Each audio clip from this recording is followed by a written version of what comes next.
Assalamualaikum warahmatullahi wabarakatuh. Bertemu lagi dan berjumpa dengan saya Aziz Kafi, host Ada Podcast dalam program Ada Parlamentaria. Nah, sekarang saya sudah berdiri di depan gedung kantor DPD Partai Keadilan Sejahtera Kabupaten Bekasi. Saya akan menemui sosok Bang Urian Riana selaku ketua fraksi PKS. Kita mau ngapain? Yuk terus ikuti, tonton. Jangan lupa di subscribe, like, share, and comment. Yuk.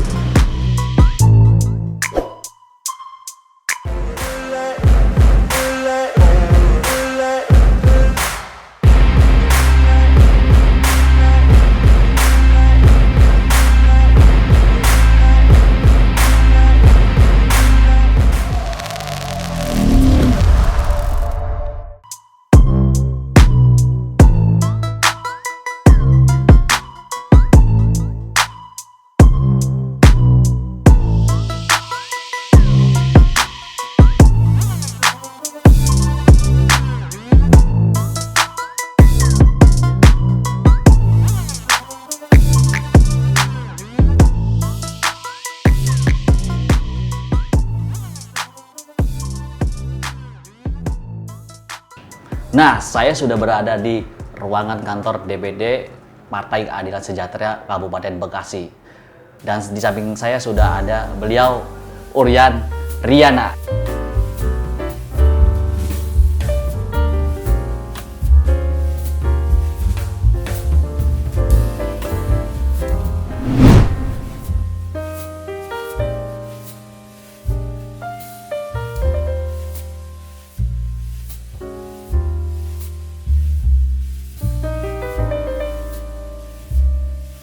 Nah, saya sudah berada di samping beliau, Bang Urian Riana. Assalamualaikum warahmatullahi wabarakatuh, Bang. Waalaikumsalam warahmatullahi wabarakatuh. Gimana kabarnya, sehat, Bang? Alhamdulillah, sehat walafiat. Kayaknya vibes hari ini auranya sangat cerah banget nih. Apa, Bang, rahasianya, Bang? Alhamdulillah. Sebelum beraktivitas nih. Rahasianya kita banyak makan, minum, kemudian olahraga, tentunya juga beribadah kepada Allah Subhanahu wa taala supaya setiap kegiatan kita, rutinitas kita senantiasa dijaga oleh yang di atas gitu. Amin, amin. Kemarin Bang lagi kunjungan di Dewan, Bang, di Subang masalah. Iya. Itu di sana ngapain, Bang, kalau boleh tahu, Bang? Kita di sana kebetulan kita melakukan kunjungan kaitan dengan LHP ya. LHP. LHP. LHP apa itu? LHP itu laporan hasil pemeriksaan BPK. BPK itu adalah Badan Pemeriksa Keuangan. Gitu. Jadi kita sudah studi banding ke sana untuk mengetahui tentang LHP Kabupaten Subang. Karena Subang dengan Kabupaten Bekasi sama nih ceritanya. Kita 7 kali mendapatkan WTP. Oke. WTP itu adalah wajar tanpa pengecualian. Nah, saat ini ya kan kita WDP. Jadi 7 kali berturut-turut kita WTP, 1 kali nih WDP. WDP itu adalah wajar dengan pengecualian. Jadi WDP ini ya 1 tingkat di bawahnya, jelek berarti kira-kira. Nah, kita ngobrol-ngobrol dengan mereka, ternyata mereka juga sama gitu kan, dapat WDP gitu. Oke, tadi kan Abang bilang WTP dan WDP. WDP. Apa sih, Bang, kriteria biar untuk mencapai WTP tersebut, Bang? Biasanya sih untuk mendapatkan WTP wajar tanpa pengecualian itu yang pertama laporan keuangan. Oke. Jadi laporan keuangan ya kan secara menyeluruh pemerintah daerah Kabupaten Bekasi harus bagus. Oke. Harus rapi. Ya kan, akuntabel, kemudian transparan, kan, kemudian bisa dibuktikan. Tidak ada temuan-temuan, tidak ada pengembalian ke kas daerah, begitu kan. Kemudian juga ketika dicek juga ya betul-betul rapi gitu kan, sesuai dengan harapan dan sesuai dengan ilmu-ilmu akuntansi yang distandarkan oleh teman-teman dari BPK. Gitu. Oke Bang, sebelum ngobrol lebih lanjut, jangan lupa teman-teman ada lovers untuk subscribe, like, share, dan komen, kasih ulasan-ulasan untuk penyampaian apa yang diaspirasikan. Nanti Bang Uri bisa balas langsung ya Bang ya. Siap. Oke Bang, mengenai kilas balik Abang sebagai anggota dewan nih duduk di kursi sekarang. Bisa nggak Bang ceritain sedikit kilas balik Abang, perjalanannya seperti apa? Mungkin ada pil pahit atau ya yang lain-lainnya seperti apalah, boleh. Ya. Saya sebagai anggota dewan ini sebetulnya pertama kita dicalonkan itu bukan keinginan saya. Oke. Keinginan siapa dong? Partai. Oh, partai. Saya dulu pertama kali dicalonkan. Dicalonkan, diminta untuk menjadi salah satu calon anggota legislatif. Saat itu Dapil 5. Oke. Tahun 2009. Ya, ketika saya dimohon seperti itu, ya saya dengan bismillah ya kita berusaha begitu kan. Oke. Untuk sekuat tenaga memenangkan partai ini dan memenangkan diri kita supaya terpilih. Oke. Ya alhamdulillah ya. Kemudian 1 periode, 2 periode, dan sekarang sudah mau ke 3 periode nih ya. Tahun ke 3 periode ya, mudah-mudahan kalau panjang umur gitu kan bisa terpilih kembali. Kemudian bisa membantu masyarakat, mengadvokasi kepentingan rakyat gitu kan. Itu yang kita harapkan. Kira-kira begitu. Oke Bang, Abang udah 1, 2, mau 3 ya? Mau 3. Ini 3 larinya mau kemana nih? Abang masih ke daerah apa lari ke provinsi? Kita masih diberikan amanah ya, dipercaya untuk memperkuat skuadron tempur daerah kabupaten. Siap. Saya saat ini di Dapil 6, yaitu di kecamatannya ada 5 kecamatan. Kalau dulu Dapil saya itu Dapil 5. Dapil 5 ya? Ya kan, nah sekarang itu Dapil 6. Jadi keluar 2 kecamatan, masuk 1 kecamatan. Jadi yang keluar itu adalah Sukatani, Muara Gembong, masuk Karang Bahagia. Jadi saat ini Dapil saya itu Kedung Waringin, Pebayuran, Sukakarya, Cabang Bungin dengan Karang Bahagia. Oke. Begitu. Berarti kan dulu Abang di Dapil 5, sekarang Dapil 6. Mungkin ada perbedaan sedikit Bang ya? Dari tantangan tersebut, apa nih Bang yang membuat Abang termotivasi? Kenapa saya nggak harus ke Dapil 5 lagi sih, harus ke Dapil 6? Kenapa tuh? Ya. Apa tantangannya Bang? Sebetulnya kenapa saya masih di Dapil 6? Karena saya domisili saya di Dapil 6. Gitu, oke. Saya tinggal di Kedung Waringin. Nah, Kedung Waringin ini masuk ke wilayah Dapil 6. Maka saya milih Dapil 6. Kalau saya milih Dapil 5 yang dulu, begitu jauh. Kejauhan gitu kan. Iya. Itu masuknya sekarang Dapil 5 sekarang. Oke, Ada Muara Gembong, Tarumajaya, Babelan, tambah jauh. Nah, kalau sekarang mendekati dan semakin dekat. Oke. Nah, tantangannya saya pikir kalau dulu jumlah penduduknya lebih kecil ya. Lebih kecil. Tetapi secara geografis lebih luas. Ya kan, kalau sekarang itu 5 kecamatan, kalau dulu 6 kecamatan. Dan Muara Gembong masuk ke kecamatan saya. Muara Gembong itu mohon maaf, salah satu kecamatan yang memang ya saya miris lah ngelihatnya. Betul. Karena dengan adanya laut ya saat ini, jumlah penduduknya sedikit, kemudian tingkat bencananya besar. Dia kalau musim kemarau nih, ya kan, rob. Robnya? Iya, rob. Walaupun dia nggak hujan, rob. Air banjir, air laut. Kalau musim hujan, apalagi. Makanya saya salut dengan teman-teman Muara Gembong, ya kan, teman-teman saya, saudara-saudara saya di sana. Mereka kuat dan bertahan. Betul. Dan dengan adanya rob, dengan adanya sering banjir, maka terjadi abrasi. Jadi makanya sekarang itu daratan Muara Gembong ini ya semakin menyusut. Begitu. Nah kalau sekarang nih saya ke bertambahnya Karang Bahagia, tantangannya jumlah penduduk semakin besar. Otomatis yang harus diadvokasi oleh kita juga semakin banyak. Orangnya lebih banyak, bisa jadi ya kan lebih kritis. Banyak permohonan, banyak keinginan, banyak cita-cita yang memang harus direalisasikan lebih cepat dan lebih komprehensif dibandingkan dulu.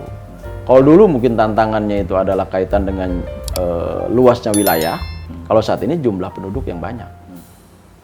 Begitu, ada masalah ya banyaklah persoalannya, kesehatan, banyak orang sakit, perpindahan penduduk, kemiskinan, tenaga kerja gitu kan. Dan macam-macam lah kira-kira begitu. Oke Bang, tadi Abang menyikapi soal Muara Gembong ya dianggap ya cukup miris ya. Maksudnya kan saya melihat dari medsos itu saya sepil ketika rob jauh sudah usai, itu kan pasti banyak sisa-sisa lumpur nih Bang.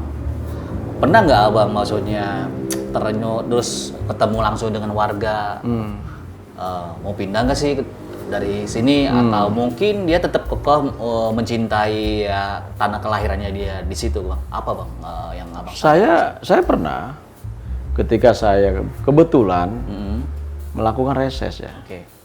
Reses ke sana, ngobrol dengan masyarakat di sana. Oke. Pada saat ngobrol itu kebetulan lagi rob. Lagi rob. Lagi tinggi-tingginya tuh rob. Saya tanya, nyaman sih bilang dengan kondisi seperti ini hampir setiap hari banjir. Saya tanya begitu kan, dia bilang, biasa aja bang, emang Dewan. Saya nyaman. Saya tanya, kenapa nyamannya gitu? Mereka sederhana. Jadi ketika saya tanya nyamannya kenapa, kemudian saya tanya mau pindah apa kagak, dia nggak mau pindah. Yang pertama dia bilang dekat dengan Jakarta. Gitu. Jadi dia kalau kemana-mana, kalau daerah lain mungkin ke Jakarta jauh, dia cukup mungkin 40 menit pakai perahu. Oke. Itu langsung bisa Celincing. Celincing, Tanjung Priok, ke Ancol deket gitu kan. Jadi nggak muter perjalanan darat, dia pakai perahu doang. Itu yang pertama. Terus yang kedua,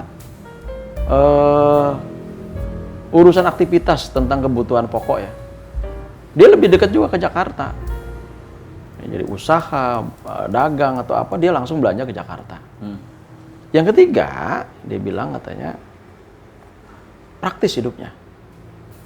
Jadi hidup itu lebih praktis. Praktisnya kenapa? Mandi di situ, nyuci di situ, ya kan? Mohon maaf, BAB di situ, gitu kan? Itu yang membuat kemudian mereka merasa bahagia, merasa nyaman, dan kondisi saat ini bukan menjadi sebuah tantangan. Bahkan dengan adanya bencana banjir dan lain sebagainya, itu menjadi sebuah opini publik yang sangat menarik. Jadi banyak NGO, ya kan, kemudian pemerintah atau mungkin swasta ya perusahaan datang bawa bantuan, gitu, bawa bantuan dan itu viral gitu. Kalau ada yang viralin orang banjir di sini, banyak mau tenggelam, itu yang namanya perusahaan-perusahaan, serikat-serikat pekerja, kemudian manajemennya dengan membawa CSR, dia bawa ke sana. Dia bantu, santunin, bawa sembako, bawa pakaian, macam-macam lah. Dan itu menarik buat mereka. Dan itu jarang di sebuah kabupaten kota di daerah di luar Kabupaten Bekasi jarang yang melakukan itu. Hanya Muara Gembong. Muara Gembong. Nah, ketika saya tanya, kenapa sih namanya Muara Gembong? Saya bilang. Ada teman saya yang di sana menyampaikan Muara Gembong itu adalah Muara Gembong katanya gitu. Muaranya para gembong lah dulu ceritanya dulu. Begitu. Jagoan-jagoan makanya orang Muara Gembong. Makanya dinamakan Muara Gembong. Muara Gembong. Gembong ya. Gitu. Tapi kan saya lihat tadi bilang ya mungkin sudah dia diajak pindah, tidak mau Bang. Terus tadi dari sisi kesehatan nih Bang. Mungkin dari sisi kesehatan kan mungkin mohon maaf deh kurang layak lah, apalagi mandi BAB di situ, ya segala macam di situ. Ada nggak dari langkah Abang sebagai anggota dewan? Ya kalau sekarang sih mungkin udah mulai baik ya, karena memang sudah tersentuh oleh APBD. Okay. APBD kita juga udah banyak ya dibawa ke Muara Gembong itu. Okay. Bahkan jembatan-jembatan juga udah banyak yang terbangun. Infrastruktur juga udah mulai bagus gitu kan. Kemudian MCK pun udah mulai dibangun, masjid-masjid juga banyak yang dibangun ya. Kemudian sekolah-sekolah juga udah mulai. Kalaupun mungkin dibandingkan dengan daerah-daerah lain ya menurut saya memang ya hampir sama lah. Tapi karena memang kondisi alam. Jadi kondisi alam dan kita tidak bisa melawan alam ya. Betul. Jadi alam itu tidak bisa dilawan. Yang hanya kita bisa mungkin melakukan adalah ya istilahnya negosiasi lah dengan alam. Betul. Kalau dilawan nggak mungkin gitu kan. Abrasi dilawan dengan cara apa? Nah, kita mungkin nanam mangrove. Ya pernah kan teman-teman dinas pertanian, kehutanan dulu itu nanam mangrove. Atau kemudian teman-teman dari swasta juga ya, CSR-nya di bawah, kemudian ditanam mangrove di situ. Fungsinya apa? Untuk menyegat air laut supaya tidak naik ke darat. Gitu. Kalau si air laut itu naik ke darat, ya habis, terkikis, abrasi lah. Karena memang tipologi tanah di sana itu bukan pasir ya, tapi tanah lempung. Nah, lumpur ya. Lumpur gitu kan. Jadi ketika dia ada ombak, ada air, maka itu kan terbawa hanyut. Begitu. Kira-kira begitu. Oke, buat teman-teman ada podcast, kayaknya obrolannya makin seru nih. Jangan lupa ditonton sampai habis, videonya jangan sampai di skip. Mungkin ntar Bang Uri ngasih saran tips-tips dia seperti apa, bisa kolom komentar untuk disampaikan.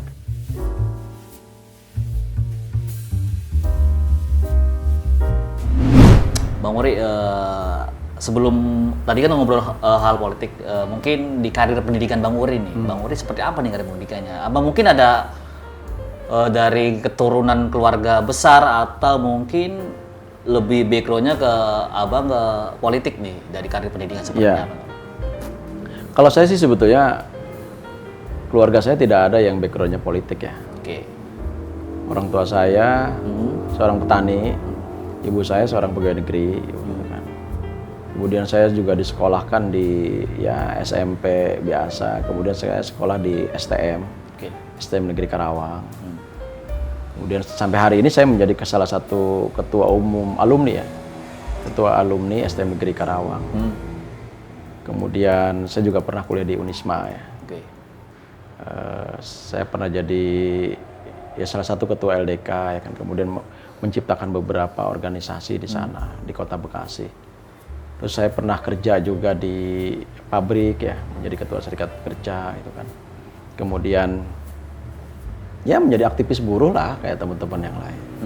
Terus saya lanjut kuliah lagi ngambil S2 itu kan, ngambil hukum di Jayabaya gitu. Dan dalam perjalanan hidup ini ya kita mengikuti sesuai dengan aliran.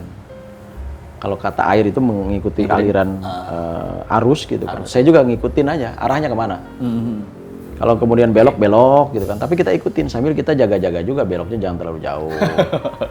Iya kan? Kita ngikutin karena kalau kemudian arus ini kemudian kita tahan, kita hanyut, tenggelam. Gitu. Kita ikutin arusnya kemana nih. Sambil kita menikmati. Ya sesekali ya kita tengok kiri, tengok kanan, tengok belakang. Oh aman, lempeng lagi, jalan lagi gitu. Karena memang kehidupan ini kalau kemudian kita tidak tidak bisa menyelaminya, ya kita hanyut. Sampai hari ini maka kita aktif di sini, dia aktivis buruh ya kan. Saya aktif terus sampai akhirnya kemudian selesai. Kemudian saya pernah aktif jadi pengurus serikat petani gitu kan. Selesai gitu kan. Kemudian akhirnya ke politik sekarang gitu. Terus kita ikutin sampai endingnya seperti apa gitu kan. Yang penting dalam prinsip saya itu jangan sampai merugikan dan menjolimi orang lain. Kira-kira begitu. Oke Bang, lika-likunya seperti apa Bang ketika Abang menjadi anggota dewan nih? Pasti kan ada hal-hal menarik lah ketika Abang menemui hal-hal sesuatu. Apa sih yang unik menurut Abang sendiri nih ketika Abang menjabat nih? Ya, yang unik sih bahwa kita sebagai anggota dewan itu harus serba bisa ya. Harus serba bisa, harus serba tahu. Dan di diri kita itu solusi semuanya, nggak ada problematika. Karena kenapa? Kalau kemudian rakyat menganggap bahwa kita nggak punya duit, itu nggak percaya. Bahwa ketika kemudian masyarakat menganggap kita tidak bisa apa-apa, itu nggak percaya. Nah makanya ya saya juga ingin bahwa ketika saya duduk di sini, saya harus serba bisa. Ketika masyarakat butuh ini, butuh itu, kita bisa bantu, bisa advokasi. Minta ini, minta itu, walaupun memang kita tidak ada, ya kita cari solusinya yang lain. Kira-kira kemudian mereka, ya adalah walaupun tidak puas begitu. Nah ini yang sering menjadi, kadang-kadang menjadi berat kepada kita, bahwa masyarakat menganggap apa yang kita lakukan, posisi kita saat ini, semua di kita ada gitu. Kan masyarakat itu permohonan macam-macam ya. Oke. Banyak hal. Dari urusan pribadi sampai urusan-urusan yang memang umum. Dan kita harus bisa menyelesaikan itu. Walaupun memang tidak 100% bisa kita selesaikan. Tapi dengan jaringan yang kita miliki, begitu kan. Dengan kemampuan pengetahuan yang kita miliki, koneksi yang kita miliki, maka persoalan itu kita bisa urai. Walaupun tidak semuanya selesai, begitu. Kira-kira begitu. Yep. Oke Bang, kalau untuk merubah stigma masyarakat yang mungkin yang beda politik lah, kalau udah jadi mah lupa ya kan, kalau belum jadi mah anu ini itu. Nah betul. apa Bang, untuk merubah stigma masyarakat itu biar melek lah gitu kan? Ya, memang kan kita harus harus sampaikan kepada masyarakat bahwa masyarakat itu harus memilih anggota dewan itu yang cerdas. Oke. Itu kriteria pertama ya? Iya kan? Yang cerdas. Cerdas. Harus memiliki kapasitas. Oke. Jadi jangan sampai kemudian mereka memilih anggota dewan yang sudah tidak cerdas, tidak memiliki kapasitas, gitu kan. Kemudian dia juga tidak bisa menyelesaikan urusan-urusan tentang komunitas. Oke. Kan begitu. Masyarakat itu keinginannya banyak. Nah, maka kita cerdaskan mereka supaya bisa memilih orang-orang yang memang dianggap oleh mereka bisa mewakili keinginan masyarakat. Dengan cara apa? Dengan cara melakukan pendidikan politik. Jangan pilih loh yang kira-kira seperti ini, seperti ini, seperti ini. Kalau kemudian mereka mohon maaf memilih orang yang bagi-bagi uang, orang yang bagi-bagi sembako, Cendol ya? Ya kan, cendol dan lain sebagainya, itu biasa. Tapi ketika ada orang yang bisa membagi-bagikan konsep, kemudian konsep itu menjadi kenyataan dan bisa mengadvokasi semua kepentingannya mereka, begitu kan? Itu yang luar biasa. Jadi anggota dewan habis 5 miliar, 10 miliar, jadi anggota dewan kecil begitu. Ya kan? Bukan sesuatu hal yang luar biasa. Tapi jadi anggota dewan kemudian jadi dengan anggaran yang sangat minim, itu yang luar biasa. Luar biasa, dan kemudian ketika jadi pun dia tidak punya beban politik, tidak punya beban anggaran yang harus dikembalikan. Dia enjoy saja, dapat syukur enggak, ya enggak apa-apa. Yang penting dia bisa bekerja, bisa membela rakyat, dan bisa membela kepentingan rakyat. Begitu kira-kira. Jadi buat pemirsa, buat masyarakat di Kabupaten Bekasi, jadi pesannya Bang Uri itu pilih dewan yang cerdas, bukan dari lihat nilai cendolnya Bang ya. Oke. Oke, buat penonton yang di rumah jangan lupa di subscribe, like, share, and comment. Oke Bang Uri, saya mau nanya lagi mengenai parpol deh, dari Partai Keadilan Sejahtera. Kenapa Abang memilih PKS? PKS itu kan didirikan oleh kami, anak-anak muda saat itu. Oke. Kami itu pada saat dulu kuliah, ya kan, 98 itu kan puncaknya sebagai anak muda. Oke. Dan kami yang menurunkan rezim Orde Baru saat itu. Dengan tumbangnya rezim Orde Baru, saya sampai demo kemudian ke DPR RI, ke Istana Negara saat itu, tahun 98. Saya ikut Trisakti, saya ikut Semanggi, gitu kan. Saya ikut ngepung DPR RI saat itu, gitu kan. Nah, kemudian kita berkumpul, bagaimana kita supaya bisa membuat antitesisnya rezim saat itu. Maka kita bikinlah yang namanya Partai Keadilan. Gitu. Ngumpullah teman-teman tuh dulu, ya kan? Ada Dr. Hidayat Nur Wahid, Nur Mahmudi, dan semua kawan-kawan yang ada di pusat. Nah, kami di daerah juga sama menciptakan itu. Nah, ketika kemudian kami berdiri membangun jaringan, kemudian mendirikan Partai Keadilan, tahun 99 kami kemudian ikut, gitu kan, perhelatan pemilu yang pertama. Ternyata kita tidak lolos electoral threshold, kemudian berubah dari PK menjadi PKS, begitu kan. Baru kemudian kita lolos ya electoral threshold sampai hari ini, ya kan. Nah, salah satunya apa? Salah satunya kita ingin menciptakan sebuah generasi yang betul-betul bisa memperjuangkan aspirasi rakyat. Oke. Walaupun dalam kenyataannya ternyata tidak mudah, begitu kan.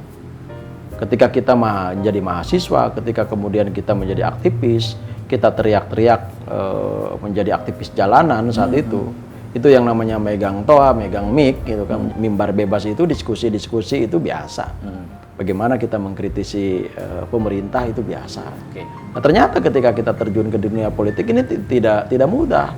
Kenapa tidak mudahnya? Karena ternyata untuk bisa melakukan perubahan itu ternyata harus bulat. gitu. Harus bulat gitu kan. Keputusan itu harus bulat. Kalaupun memang ada lonjong-lonjong atau kemudian berbeda, maka harus mayoritas. Maka wajar ketika saat ini banyak kebijakan-kebijakan pemerintah yang kemudian kita gugat, kita tolak. PKS selalu kalah. Contoh begitu kan, kaitan dengan rejim membuat undang-undang Omnibus Law, undang-undang Cipta Kerja. Kita tolak, ya kan? Karena kita anggap bahwa di dalam undang-undang itu banyak yang tidak berpihak kepada rakyat. Kita kalah. Kemudian perpindahan IKN, ibu kota negara ya, dipindahin. Korelasinya apa? Urgensinya apa? Jakarta juga masih relevan. Itu kan. Kita kalau mindahin ke sana kan mindahin semua. Bukan hanya geografis saja yang dipindahin, duit kita pindahin ke sono. Apakah kemudian kita mampu ya kan untuk membuat itu semua? Dengan kondisi negara kita yang carut marut, terbebani dengan hutang, kan begitu. Kemudian banyak masyarakat yang belum sejahtera. Lebih baik kan buat anggaran itu buat yang lain, buat kesejahteraan rakyat, buat infrastruktur daerah lain yang memang membutuhkan, kan begitu. Kemudian yang ketiga BBM. BBM juga sama. Rejim menaikkan harga BBM. Ya kan? Dalam kondisi kita sedang Covid. Pasca Covid kan berat-beratnya ekonomi. Betul. Ya kan? BBM ditaikin. PKS dari nasional, dari pusat sampai daerah kita tolak. DPR kita walk out. Walk out ya. Ya kan? Kita sampaikan pesan itu. Ya kan? Bahwa ini loh, ya kan? Hati nurani masyarakat sudah kita wakili. Kita tolak. Gitu. Kemudian kereta cepat juga sama. Kita tolak begitu. Kereta cepat buat siapa? Ya kan? Ke Bandung kita pakai mobil. Itu cuma masih bisa 1 jam. Kalau kita di Bandung gitu kan, kalau pakai kereta cepat mohon maaf. Terus ke sana pakai apa gitu kan? Pakai Grab kan gitu. Kemudian kan turunnya juga di Padalarang. Kita mau naik dari Bekasi, masa kita harus ke Jakarta dulu? Sedangkan ini sudah setengah perjalanan ke Bandung dari Bekasi. Kira-kira begitu. Atau kebijakan-kebijakan yang lain. Nah, setiap kebijakan-kebijakan yang kemudian kita tolak dan ingin kita rubah, dan kita senantiasa kalah. Kenapa kalahnya? Karena memang sedikit PKS. Gitu kan? Sedikit. Makanya ketika kita berpikir, ketika kita sudah di pemerintahan, ketika kemudian kita sudah di legislatif, di birokratif, gitu kan, di eksekutif, kita bisa melakukan perubahan, ternyata enggak. Nah, caranya bagaimana? Ya caranya kemudian ya kita harus menang banyak. Gitu. Dan ini ya haruslah, keharusan. Saat ini kan banyak masyarakat itu menggugat kita, menggugat PKS ketika sudah pemilu. PKS kan dulu kritis kemana aja sekarang. Lah kita nggak kemana-mana, saya bilang. PKS nggak kemana-mana, kita ada di sini. Cuma yang jadi persoalan adalah ketika teman-teman menginginkan apa yang diperjuangkan oleh PKS, tetapi pada saat pemilu mereka tidak pernah milih kita. Ini kan masalah buat kita, ya kan? Kita senantiasa saat ini memilih untuk senantiasa memperjuangkan kepentingan rakyat. Tapi apa yang dinilai oleh rakyat? Rakyat tidak mau milih PKS gitu kan. Dengan dianggap bahwa PKS ini Wahabi gitu kan, tidak kunut. Itu sering diulang-ulang menjelang pemilu. Iya kan? Menjelang pemilu diulang-ulang. Dengerin dong, Bang. Iya, bahwa PKS itu golongan Wahabi, anti kunut, tidak tahlil. Orang saya orang NU. Presiden PKS-nya juga orang NU, alumni Buntet, Ahmad Syaihu. Betul. Gitu kan? Dan kita ini bukan ormas agama. Kita tidak ada urusan dengan agama. Di PKS ini ada Persis, ada Muhammadiyah, ada NU, iya kan? Ada yang lain-lain, bahkan yang tidak sholat pun banyak sekarang. Begitu. Jadi artinya ketika bahwa ada yang menganggap PKS ini adalah Wahabi, salah, saya bilang.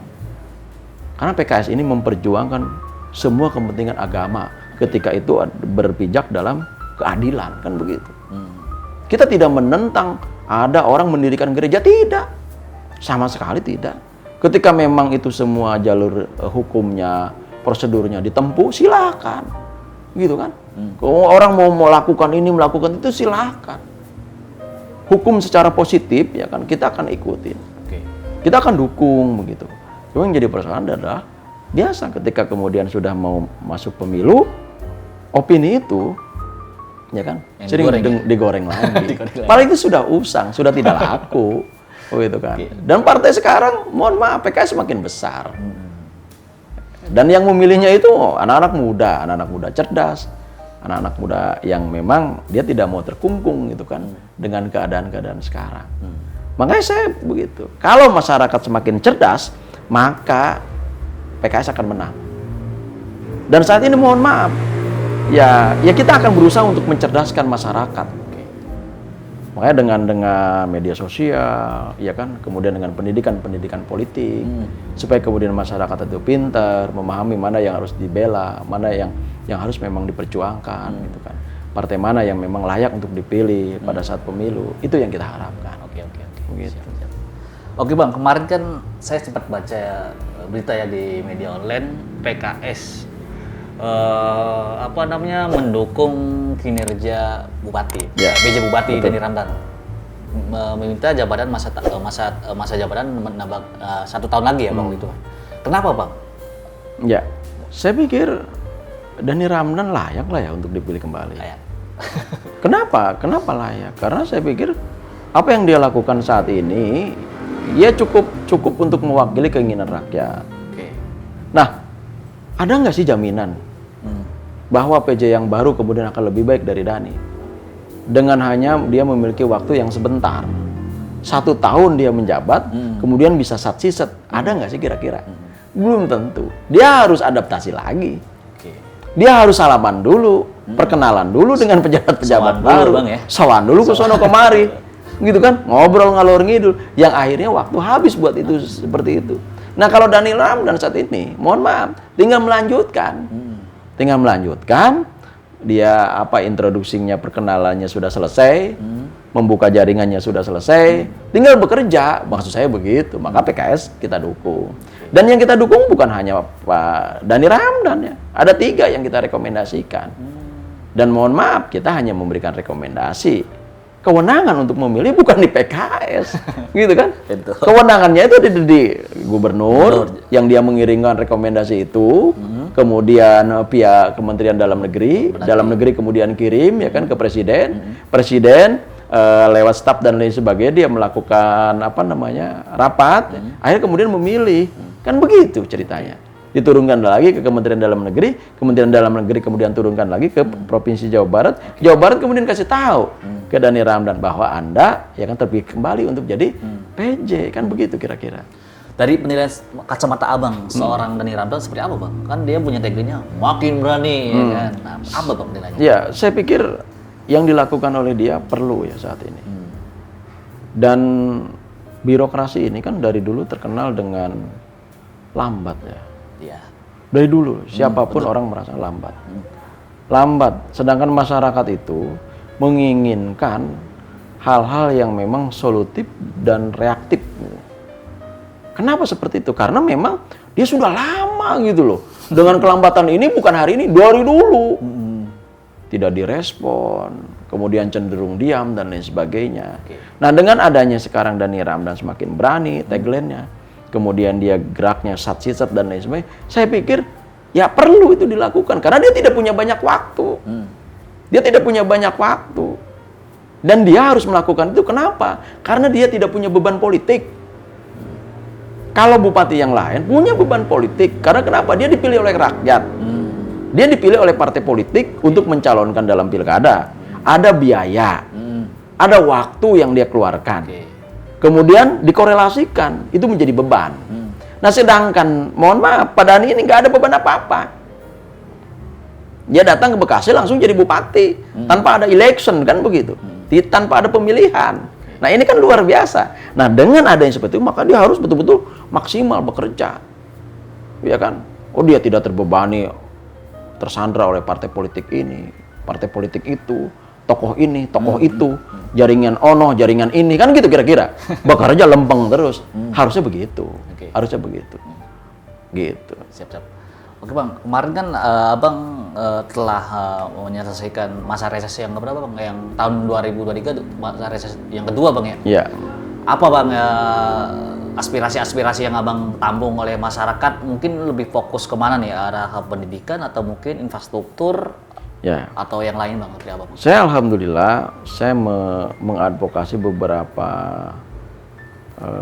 keinginan masyarakat ya, yang sehingga kemudian keinginan masyarakat ini menjadi kenyataan.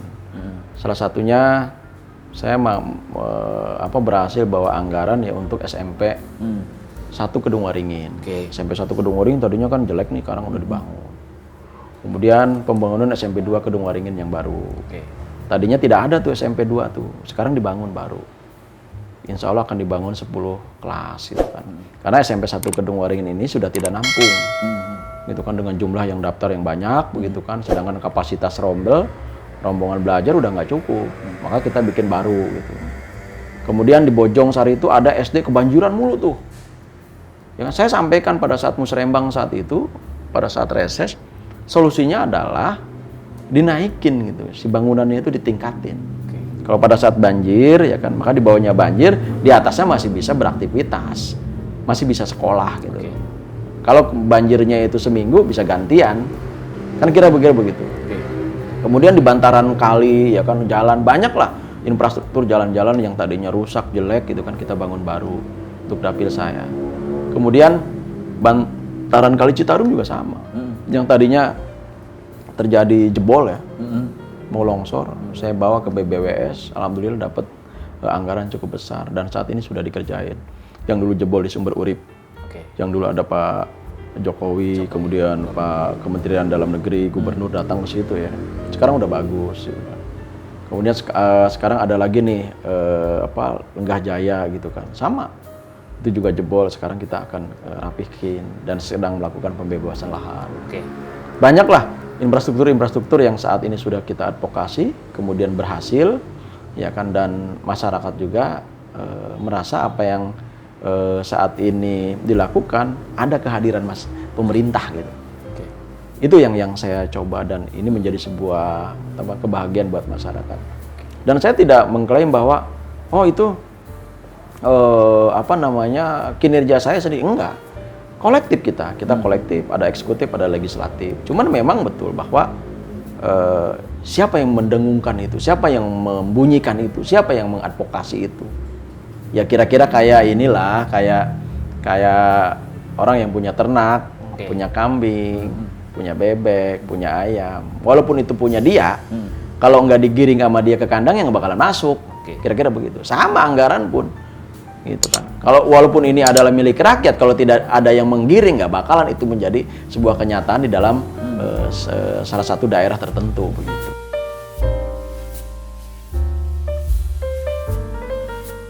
Oke Bang, satu lagi yang saya mungkin agak pengen kepo dikit Bang. Abang kan sebagai ketua fraksi PKS ya Bang, di Kabupaten Bekasi, cara membagi waktu dan memanage Abang sebagai ketua fraksi PKS dengan kesibukan Abang di luar dan membagi waktu dengan keluarga tercinta seperti apa Bang? Terus satu lagi, koordinasinya seperti apa nih Bang dengan para anggota-anggota yang lainnya Bang? Ya. Sebetulnya kegiatan organisasi itu kan dari dulu saya udah belajar berorganisasi ya. Jadi bukan hanya di PKS. Saya berorganisasi itu dari pelajar Islam Indonesia, OSIS ya kan, kemudian DKM, buruh, petani ya kan, kemudian bisnis dan lain sebagainya. Udah lama lah gitu. Nah, dengan adanya kemajuan teknologi ya kan, saat ini saya terbantu. Koordinasi ini semua bisa digunakan dengan teknologi canggih saat ini. Ya kan, dengan handphone yang saya miliki ya kan, dengan kapasitas yang besar, saya bisa mengatur organisasi itu lewat situ. Saat ini kan tidak mesti harus kita tatap muka ya, untuk kemudian membicarakan sesuatu yang sangat penting. Apalagi teman-teman juga sama sibuknya. Makanya saya bisa melakukan rapat itu dengan Zoom online ya kan, atau kemudian dengan telekonferensi dengan menggunakan virtual video conference yang ada di WA gitu kan. Atau kemudian sesekali kita melakukan rapat di darat gitu kan, kalau memang itu dibutuhkan sebuah keputusan yang sangat strategis. Dan ini tidak gitu kan, harus kita itu. Nah, kemudian dengan kegiatan-kegiatan ini saya juga bisa mengatur kegiatan dengan keluarga. Keluarga juga jalan, ya kan, istri saya, anak-anak saya juga ya terpenuhi kebutuhannya, gitu kan. Kemudian saya juga kan bukan hanya sebagai ketua fraksi ya, sebagai sekretaris DPD. Saya juga membangun koneksi itu supaya jalan semua. Kita rapat dengan sini, rapat sini. Kan tidak mesti kemudian kita hadir secara fisik saat ini. Ya kan? Pemikiran kita, konsep kita, ya kan bisa kita hadirkan ya kan dalam teknologi. Bisa jadi ketika kita ingin melakukan instruksional pekerjaan kan bisa langsung telepon, via WA, via email kan begitu. Bahkan kegiatan-kegiatan saya pun saya masih bisa bikin status di Facebook, di Instagram, bikin TikTok gitu kan. Kemudian sesekali saya di Twitter gitu kan. Ya di snack video dan macam-macam lah. Saya bikin sendiri tanpa tim. Sendiri tanpa tim. Mungkin butuh tim, Bang? Oh bisa nanti. Jadi ada production. Saya sendiri saja. Saya bikin narasinya juga. Lihatlah Facebook saya. Lihat Facebook saya, Instagram saya. Artinya saya bikin sederhana saja. Aktivitas saya foto, kemudian saya upload, kemudian saya kirim narasinya tentang apa. Supaya apa? Saya ingin menyampaikan report kepada publik. Sederhana sih sebetulnya. Saya bermedia sosial itu, ya kan, aktivitas saya itu supaya diketahui oleh publik dengan cara apa? Dengan cara saya mengupload ke media sosial. Jangan sampai ada orang yang menganggap si Urian ngapain aja jadi anggota dewan. Betul. Ya nggak? Tidak terinformasikan pekerjaan saya, aktivitas saya. Tapi dengan media sosial, ya kan, saya upload, kemudian saya kirim ke grup-grup WA, saya bikin di status WA, saya bikin di reel, ya kan, Facebook atau Instagram. Oh lagi begini lagi. Kira-kira mereka tahu. Oh iya, lu kerja ya, gitu kan? Kira-kira begitu gambarannya. Jadi jangan sampai kemudian ketika kita sudah jadi, tanpa aktivitas, tanpa laporan, tanpa rapat, tanpa apa, masyarakat semakin blank. Boro-boro dia mau minta diadvokasi ini itu gitu kan. Orangnya aja nggak pernah kelihatan batang hidungnya. Itu mau nampak secara langsung ataupun tidak langsung gitu kan. Kan kagak ada. Ada orang datang cuma 5 tahun sekali gitu kan.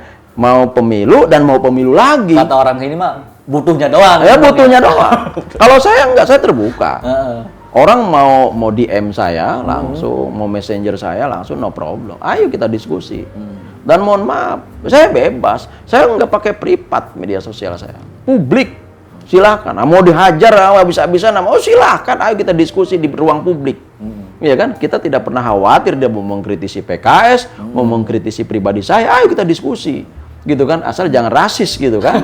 Kan gitu. Jangan rasis, kemudian jangan bawa urusan-urusan pribadi gitu kan gitu. Kalau masalah pembangunan, masalah konsep pemerintahan dan lain sebagainya, partai politik ya kan, atau apapun, ayo kita diskusi di ruang publik. Gitu kira-kira. Oke, Bang. Agak lewat, Bang, mengenai program ini, Bang. Program PKS sendiri apa, Bang, yang ditonjolkan mungkin di tahun-tahun sekarang, tahun-tahun politik, Bang, yang sudah berjalan itu apa? Ya, PKS saat ini banyak program-program yang sudah berjalan. Salah satunya itu adalah program Sapa PKS ya. Sapa PKS apa itu? PKS Menyapa. Jadi PKS Menyapa itu atau PKS Sapa PKS itu adalah menyapa masyarakat. Jadi kita, kader-kader kita, kemudian konstituen kita, simpatisan kita, suruh terjun kepada masyarakat. Ya kan, sebetulnya itu sudah lama ya kita lakukan.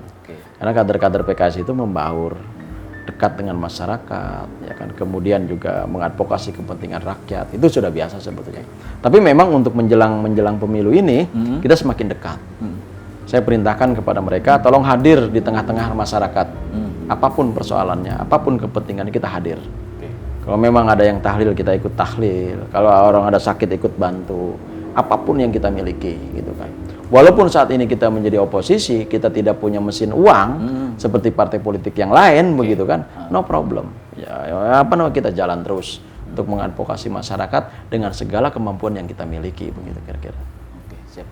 Mungkin, Bang, terakhir, Bang, ada pesan dan moral untuk Abang sampaikan ke publik, ke masyarakat, warga, khususnya warga Kabupaten Bekasi ya, apa boleh, Bang? Saya akan bacakan pantun buat masyarakat Kabupaten Bekasi. Jalan-jalan ke Bengkulu. Cakep. Alamnya indah, amat menakjubkan. Cakep. Mari ikuti semua tahapan pemilu. Cakep. Hadirkan politik mempersatukan. Cakep. Satu. Ada lagi nih, saya ingetin supaya masyarakat juga kenal PKS. cantik selendang dipakai ratu. Cakep. Ratu duduk di atas nampan. Kalau pengen Indonesia maju, pemilu nanti pilih PKS nomor 8. Cakep. Satu lagi. Wih, masih banyak ternyata. Masih banyak. Kunjungan kerja ke Raja Ampat. Cakep. Destinasi wisata yang ada di Irian.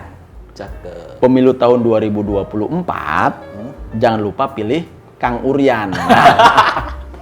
Cakep. Kemudian yang terakhir, burung nuri terbangnya tinggi. Cakep. Terbang mengejar burung dara.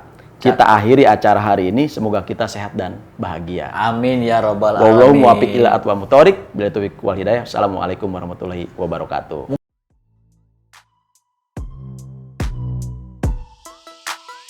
Nah, tadi kita sudah bincang-bincang santai dengan Ketua Fraksi Partai Keadilan Sejahtera Kabupaten Bekasi. Mungkin di next lain kesempatan kita bisa bincang santai dengan anggota-anggota Dewan DPRD Kabupaten Bekasi yang sangat berkualitas dan berkompeten. Nah, saya Adis Kafi selaku host Ada Podcast pamit undur diri beserta tim dan jajaran dan kru. Dan jangan lupa tonton terus Ada Parlementaria.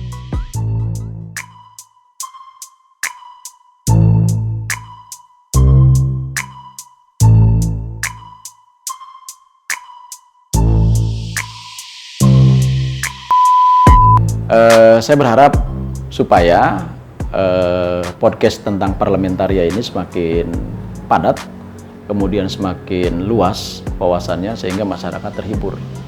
Dan kajian politiknya dalam, dan yang jadikan narasumber juga supaya mempersiapkan diri sehingga nanti dia betul-betul menjawab dengan lugas, kemudian berkualitas. Mungkin itu saja. Terima kasih.